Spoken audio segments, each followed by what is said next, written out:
Acholi, kombe di gin matika chwero cwiny wan machala Acholi, loyo weng, ene lok parwar Acana, kachiel ki Balalu. Ene lok parwar Acana, kachiel ki Balalu.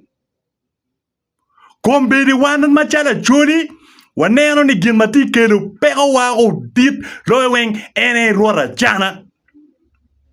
Rwar Acana ene la kel peko eguni ko madit tutual kombedi lo Acholi ni. Kombedi wan machala Acholi ko weng umir wa mor wang wai kom rwar Acana. Umir wa mor wang wai kom rwar Acana. Rwar Acana ene la kel peko. Pien kong ma chel rwar Acana miro ni gin mo ki ken menen lo Acholi umiro ichatoko. Dok rwar Acana tamu ni gin mo ki ken maruk ti lo Acholi dong nem chalo me achara ne. Acana mir di chat jami mo ki ken mado inen lo Acholi. Ni chalo wa ki kum wan dan Acholi weng at rwar Acana tiga mir chat toko. Umir wan Acholi ko weng wa weda ti dok wek Acana nge ni wan machala Acholi. Acana peti la dit pa wan Acholi. Dok Acana pe twer lo wan duju machala Acholi. Dok rwar Acana pe ena yeti gwa ko wan duju wan machala Acholi. Nguru gin ma rwar Acana umiro ngego. En rwar Acana umiro gik tich kia kinye Acholi. Unyo dok pe unena Acholi chalo property ne. Unyo chalo biachara ne. Unyo business entity mameke. Unyo katiyo biachara ne. No. Acholi dit lo Acana. Dok peti ni ano mo Acana biberu dit lo Acholi. Acholi chako beru tie before Acana and before wan Acana and before cwer Acana unura Acholi tie. Kombedi wan machala Acholi wangeo ni rwar Acana ucherego ni king you fits pala wirwodi me lo Acholi. Kun rwar Acana kachiel ki jopa yera duju kachiel ki luak me ya Acholi weng gingeo ni pula wirwodi pa Acholi ki yera. Dok position man me la wirwodi pa Acholi ki yera.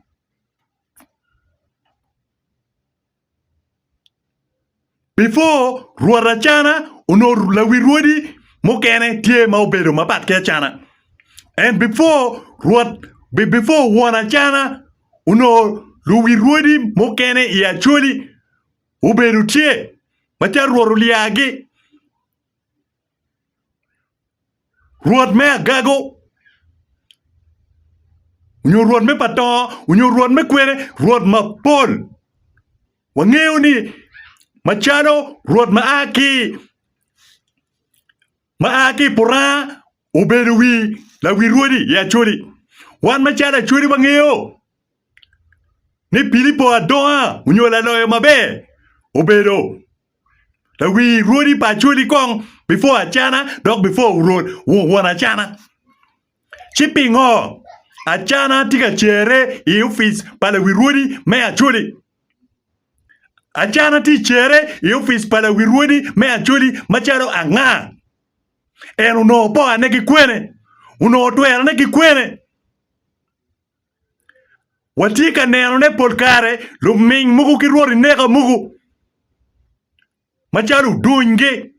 Machalu dun Samuel. Gitika chere ki lok vodo. Lok me chwak ot ko. Kun kinge ada kuni weng. Style pado pari chayo. Me Roman Catholic. Dano chalo Samuel dunge umir pego kel. Lok makwaro. Ten ruodi pa Acholi. Dok lok me ruodi pa Acholi. Uberu lok magudu kom Acholi weng. Luk ming mugu. Gitika gaune di jumu kere. Umir pe ulogi. Unyo wan mu kere pe umir wan logi. Unyo Acholi mu kere pe ulogi. Amira wachu du nyatini lokom la wirwedi pachori unyo lokom achori peloka NRM. Acholi dit loyo NRM. Den anywali acholi dit loyo NRM, dit loyo Museveni. So lok me politics pe umier ki kel. Ike kwara acholi. Wan machana chuli watiki kejo. Lok man paruara chana ni pol kare dok niano duju keo wana chuli mukene niano. Yes. Keo wana chuli mukene niano. En petie lok mo dori lobo kany madok diet loyo lok eni paruara chana gen ki Balalu gini. Lok mo peke. Eni uni ayeru gen matiga cwer chwin wan achuli loyo weng. Wan machal lutian acholi watiki tuer me lok gin maguru ko macholi pien wan acholi gin baki luone acholi ni pe wan dano nyu wan anywali me ya acholi chia nga matika nga modoge kilok minge mageo ni wan moken pe walogi ilokom gin maguru wan machal acholi Kombedi tie pa Balalu ilo bachuri Acana ngeo.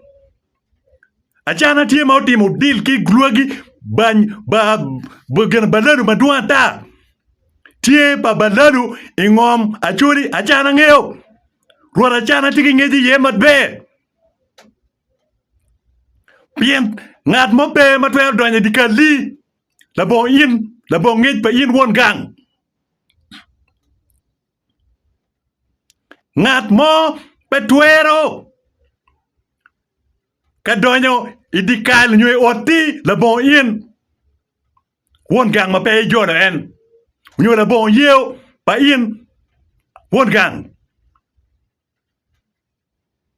Acana ena ye tiki ngej dok ena ye ukeruchie ilok pa Balalu tie ya chuli pi Acana Pien petie ni mo ma Acana ye ngamudoge lokom Balalu. Acana matichano rudi tela wirwedi bachuri uno bien umero tiet kama lenke achuri kid ma Balalu donya kerilo bachuri.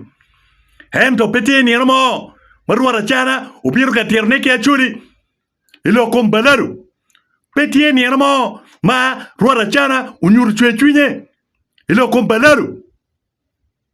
Petie ni mo ma Acana uchunki wan bulu melo bachuri unyoki wan lutian churi mechoko Balalu mechoko nek mamadi tika negone ki wan churi yapa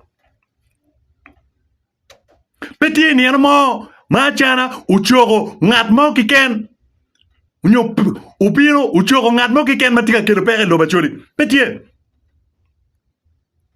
kotam ka Acana wengom matiri eno matinget school unified unyenget Bank of Uganda magamente umeo borke kwara churi Acana tika miri chatoko ngom merki ken matiri eno ni Acana miri chatoko chirong wachako geno Acana ke office paruara churi pala wirwedi achuri nining wachako geno Acana nining ke office pa churi ke gin moy ken matiri Acana mira ni umiri chatoko gin moke ken yo lo pa churi moy ken matiri mauner miri chatoko a miro a waje ti doka waje machuina chwe Acana rwot Acana tiki ngech mabe itie pa Balalu dok ena ye tien lokman we ruara Acana pe ye chung ke achuri ilokom Balalu tien lokman ena ye we wan kombe wati na Acana petika ngamodoge ilokom Balalu ya churi dok wan kidnen ma waju kirini Acana pedira lo ya churi Acana pedit lo ya churi dok ilo ba churi kan yo melwen bol ya churi lok melwen peti achiel keken umira Acana ungeni achuri dit lo AK47 ne moni ma en tier kere ka bor ki ruot rwot kamir unyo rwot me pato unyo rwot me unyo rwot me pato but Acholi dit loyo AK-47 muni machana bele kere tamone umero ivuki lu wirwodi mugume ya Acholi awajo ni yo melwen pol wan do tena Acholi ba wako chwiny watim ka chwe madit watiki chwe chwiny wan muken pe waniana loko machana pien pego mo iken ba gudu office pa wirwodi no pego ba gudu ko wan Acholi weng dok peti lok mo bipoko wan macharo kaka Acholi malo loko machana ni lok ene machana titi mune ene gin ma ubipoko Acholi ko kwidi ina ye lok ma ubi weko kaka mukene ni weng kubi ke kompayera ene ye kum lok ma ubi weko kaka mukene ko tuju mati ya Acholi kubi chako neno payera chalo Lumone pa Acholi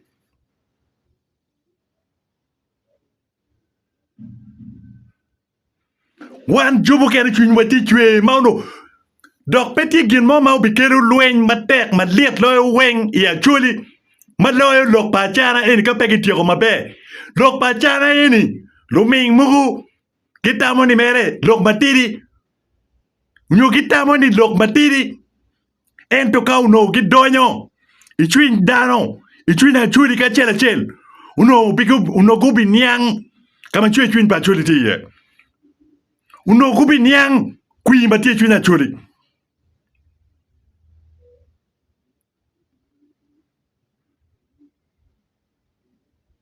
kumbedi Acholi do dugu gina wura Acholi ba yam tie gina wara ni Acholi do dugu gina wura kaka Acholi kumbedi do dugu gina wura pien watiki la lodge unyo la tela matele wiwa matiki goro madoge kila mabelwenyo pikaka eto lwenyo pi iye eto lwenyo pi lutira ne kigange keken wan wachako geno ngat makumeni ning mape ye lwenyo pikaka pe ye lwenyo pi wan eto lwenyo pi iye wachako geno ruot madoge kila ning matamani lonyo tujume lo Acholi time achara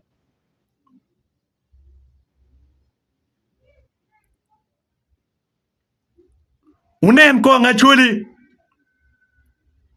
kombedi ngat mo kiken unyola murok mo kiken kaka mo kiken biru timo miune ilo Acholi ka chwinge la wiwa pe logo Acana pe logo pe ngamo doge kombedi batiki banyankole banyarwanda mapod kiti ya Acholi kula kanyenge odong chala Acholi kiti katime chala Acholi kombedi kay chero ikabedo makiluo ni god la ruby ari ayin dong Balalu keken kaka mo mapat dong maberu ken mapat ki Balalu pe endong LC ma megi ben dong die kuno twer en ki kwene la ora wati kwene la choka wati kwene Acana ka dong petwer lok pe wan chi wan mo bino la lok pe wan mukene chi choki en ngat mo kiken pe bet ki surprise ni lok pa Acana eni ka gitero tuku ubikero lweny mape juke ilo Acholi awajo man pilo bana awajo man pilo bona kilo bana alogo machwinya chwe en an kena ko an pati kena lweny eni an kena ko chwe chwinya eni peti bot an kena chwe chwinya tipi wana Acholi weng dok Acana ka umete dok mangi ubeni ubimete ni wana Acholi balwenya karbila wana Acholi balwenya kila pi wana Acholi balwenya kila la pi ba Acholi ubitiu ke Acana la pi ba Acholi ubitiu ke rwot Acana